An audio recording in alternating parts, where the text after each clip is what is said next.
Welcome back, boys, to another story, incredible journey in the life of a great sage, a great Talmid Chacham known as the Baal Shem Tov, Rabbi Baal Shem. He lived over 300 years ago and he was the leader of the Hasidic movement known as the Hasidim today. This is a story of the Baal Shem Tov during the time of Yom Kippur. You know Yom Kippur is coming. This story is specifically for Yom Kippur. Listen up. This is a fascinating story.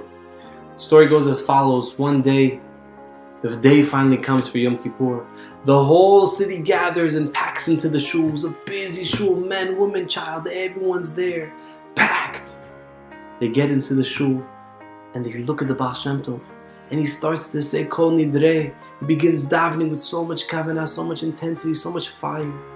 People look at him and they say, wow, the Baal Shem Tov is davening with so much intensity. We also should daven so intense. So they begin to daven, they begin to cry, davening to Hashem, that all would be well. As we know, Yom Kippur is the second step. Rosh Hashanah, what happens is, our fate is signed. Hashem writes what our year is going to be like. And on Yom Kippur, Hashem seals it. And this is the second step. First he signs what's going to happen, and now he seals it. He says this is what's going to happen. So it's so intense. And the people are davening that this year should be a great year. But they're all looking at the Chazan, the Baal Shem Tov, and he's so intense. They say, oh, maybe this year's going to be good, maybe not, chas v'shalom, we don't know what's going to happen. So they begin to daven even greater. And it finally came time to the Ne'ilah, which is toward the end of Yom Kippur. The gates are open. This is the final time before it's sealed shut. And the Baal Shem Tov still looks like he's worried that this year they might not make it. He's not sure what's going to happen yet. So what he does is he begins to daven with more intensity. And the people also daven more intense, and they're davening and davening. At that moment, a Jew just realized he's Jewish. He didn't have any family before. He just figured out that day that he was Jewish. He was told that he was Jewish and his mother was Jewish and his father. And he came and people told him this was the synagogue and today was the holiest day of the Jewish year. So he said, of course I'm going to go. He walks over to the shul. He gets to the shul. He walks and he says, wow, everyone's in shul today. It's probably a really high holiday for them. And he gets into the shul.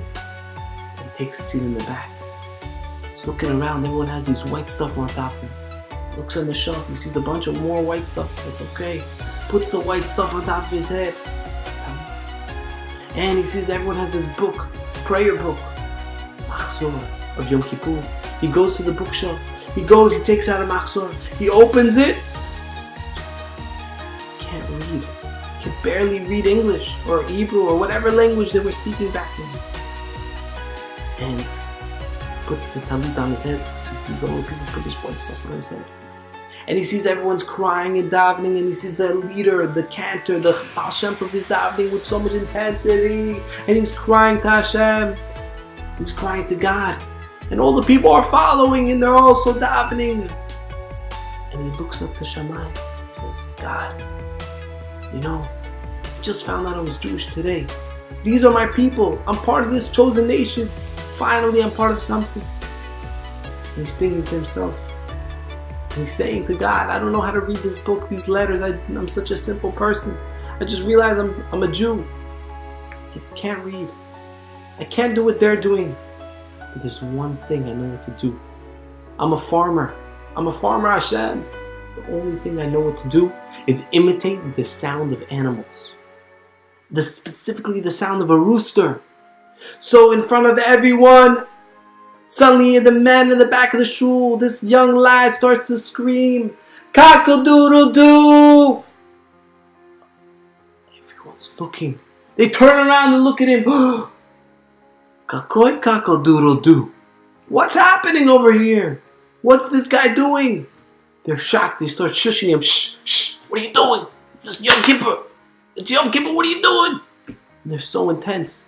But he doesn't even realize them because he's so into saying, and he does it again, Kak-a-doodle-doo, up to Shamayim. He's having so much KAVANA, he doesn't even realize people are shushing him and telling him to stop. The Baal Shem Tov turns and he continues davening. So the people say, okay, we're not going to do it, let's continue praying. And they realize that the Baal Shem Tov became a little more calm then. He stopped crying so much. He stopped being so intense. And eventually Ne'ilah was over. After Arvit, they asked and they went over to the Baal Shem Tov. And they said, Baal Shem Tov, hey, Rav Yisrael, Rabbi, what's the reason why? After the Jew came and he started doing the whole thing with the animals and the kakadurudu, what's the reason you stopped being so intense? What's the reason you were so relaxed? Says Rav Yisrael Baal Shem Tov. He tells them, guys, you don't know what was happening in Shamayim. This year, we were not sure if we were going to make it or not. The scale wasn't in our favor. It didn't look like it. So I was looking at the deeds of the people, the good things they did and the bad, and it wasn't weighing out.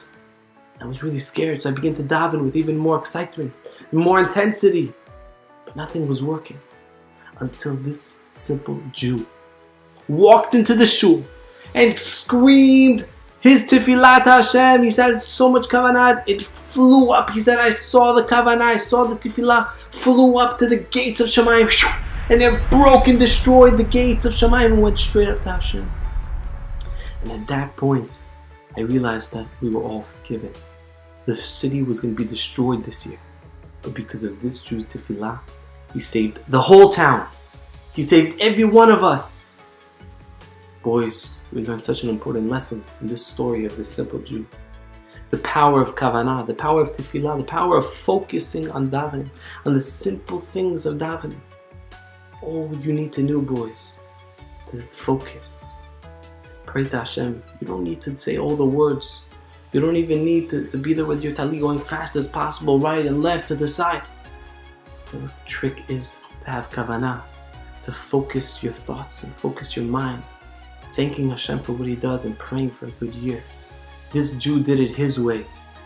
The only thing he knew how to do, he used that to daven to Hashem. Boys, this year, you should use that thing that every person has inside of them. That fervor, that excitement that you have to daven to Hashem. May this year we have a Shana Tova, Chatima Tova, and may we have an amazing year and be signed in the Book of Life. Chag Sameach and Shana Tova.